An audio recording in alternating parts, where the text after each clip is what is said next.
We're going to talk about a few things that have come out, a few things that are coming out, starting off with Marty Supreme. That's going to be a big Christmas movie coming up. So one of the things I'm probably looking forward to seeing on Christmas Day, I usually will go see a movie on Christmas Day. Me too. I think I saw like Iron Claw one year as a feel-good Christmas movie of the year. And I can't remember what I saw last year. But anyway, it's probably on the top of my list for Christmas Day movies. But, Rob, today, the embargo is lifted for critic reviews. And it is holding with 47. I'm going to refresh this just to be the most accurate. 48, and it's still holding 96%. So, wow. So far, so good, right? I mean... Well, I got to tell you, this, after seeing the trailer, this became my second most eagerly awaited movie after, of course, the Mordor Na'vi coming back into town. I can't wait to see Marty Supreme. It's, the Safdie brothers this year, they were directing together. They worked together on things like Uncut Gems. They broke apart. And I hope, everything's okay in the Safdie bros family. But one of them directed The Smashing Machine and the other directed Marty Supreme. And this movie, obviously, it stars Timothée Chalamet, and it looks incredible. The trailer blew me away. The supporting actors blow me away. The look of the film, it's vintage. It has an incredible look to it. I can't wait to see this movie. We've only heard great things, and a 96%. Yeah. Nice. Do you happen to have the reviews on your end? We can go through some of these on Rotten Tomatoes. I do not have the reviews on mine yet. I can pull them out, but you've got them up already. I got them here. Let me see if I can lay them on us. Yeah, let me see if I can just push in a little bit here for the folks at home. Yeah, there you go. All right. So we got Joe Blow's movie networks. These are going to be mostly fresh as it's 96%. But he says the movie of the year, an incredible film, does for ping pong what Over the Top does for arm wrestling. That's a good thing. That's hilarious. That's hilarious. We got Culture Mix. Marty Supreme is about an ambitious and arrogant ping pong player. I did catch the arrogance from the trailer. The movie grabs a hold of viewers and never lets go, like a mixed martial artist in a race against time. There we go, a little UFC reference there. Timothée Chalamet gives a superb performance in this tension-filled comedy drama. Film obsession. We have to find a way to root for an asshole. Worse, depending on your own contempt or adoration for the debate of formality of table tennis versus ping pong. We have to root for an asshole playing that predominantly inconsequential sport. But he gave it a positive, so I think he's saying, like, we have to root for this person. I think that's just what the story does to you. Let's see. Inverse. A manic madcap odyssey that is exhilarating as it is exhausting. Marty Supreme is operating on a level of ballsy absurdity and no other movie this year can dream of touching. It's interesting. Let's see, who else we have? Phantom Wire. It's wildly fun and entertaining, yet it doesn't shy away from delving into deeper themes and questions. However, you look at it, Marty Supreme is something special. Dan Merle. As Marty Supreme recklessly veered around its twists and turns, I didn't know if it would end in triumph or disaster, but I was glued to the screen to find out. And I will say, and I'll read a couple more because there's a negative and I want to get that, but just from that previous trailer, the second one, it does feel a bit madcap, doesn't it? It's touching on things that the first trailer did not.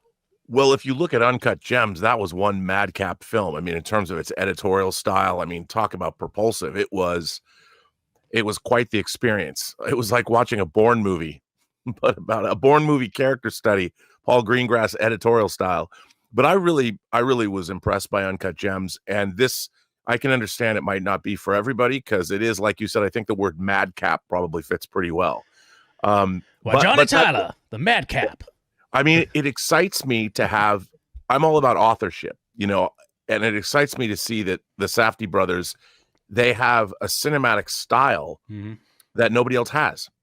And they're bringing it to the forefront now. We've got 2 movies this year. The Smashing Machine was a little less, it was more subdued. But I think that this is sort of a Safdie brothers signature. And I think, people are talking about how like this year has not been a great year for movies. But It's been a I great I year for think movies, not a great year for the box office. that's right. And I think there's been a lot of artistically one battle after another, which I did finally see. I thought was terrific.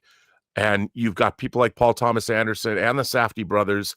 These are people that are going to be replacing people like Martin Scorsese. These are the new masters. These are people that are continuing to do great, very unique work. Mhm. And they're keeping the art of cinema vibrant. And that second trailer for this is, I looked at that and I'm like, that to me was my catnip, to see a film that, that moves away from, I haven't seen Hamnet yet, but I want to see that. But everyone says, it's a total bummer. And I really liked Anemone, which is a movie that I could recommend to maybe 4 people, Right. but I loved it. And I've been having a great time at the picture shows of late. And this is the first day of December. We got a lot of great stuff coming out. I don't care. I'm an unapologetic Avatar lover. You haters can suck it. I'm going to have a good time in 3 weeks. And this is going to give me a better time, I think. Mm-hmm. And I don't have to feel as guilty for loving the Avatar movies as much as I do. Yeah, we have a lot of good stuff still ahead before this year ends. So I agree. I mean, I unfortunately, there's been a lot of smaller films that I've wanted to get out and see, and I've just had no time. And I loved Bergonia. I thought Bergonia was great as well. I'm gonna have to catch that on streaming, and I hate saying that. Like, I want to support theaters, and I prefer seeing movies in theaters. It's not like I'm just doing it because I want to be charitable. I prefer the experience at a theater, but I just don't always have the time. I thought Bergonia was a movie that needed an ad campaign that didn't portray it as some kind of art house chore to sit through, because I thought it was wild, and I was wildly entertained. Mm-hmm. And between Jesse Plemons and Emma Stone, the performances were terrific, and Yorgos Lanthimos remaking Save the Green Planet. I mean, who would have ever thought that movie, which is a remake of a Korean film from the early 2000s, I was blown away by it. I really thought it was terrific. So we're getting a lot of great stuff, and Marty Supreme looks like the cherry on the cinematic sundae that is 2025. Some people might not agree with me, but hey, we started out with movies like Companion in January, which I thought was a banger. We get into movies like, who would have thought Weapons would be Weapons? Who would have thought a new horror hero would be named Gladys? I didn't. So I think 2025 has some real joys to be had. Yep. And a few more to come. So and we got Brian Fuller's Dust Bunny coming out, which I'm going to see today at USC at a special event where he's going to speak. Nice. So you got a bit of a drive ahead of you. I do. All right. Well, listen, guys, what do you guys think about the reviews for Marty Supreme holding 96% so far, and it's going up to nearly 50 reviews? So that's almost all of them out of 50. It's pretty good so far. Are you guys going to catch this Christmas weekend? I probably will. We'll just see how, things happen and work out. But look, T. Shammy's back again, and I think it's going to be another Oscar contender for next year. Let us know what you guys think in the comments. Hey guys, thanks so much for watching this video. Make sure you like the video, leave a comment, and subscribe to our channel. And don't forget, we have a daily podcast called the John Campea Show podcast, available on Apple Podcasts, Spotify, or your favorite podcasting app of choice. Go and subscribe to it today so it'll be there when you need it.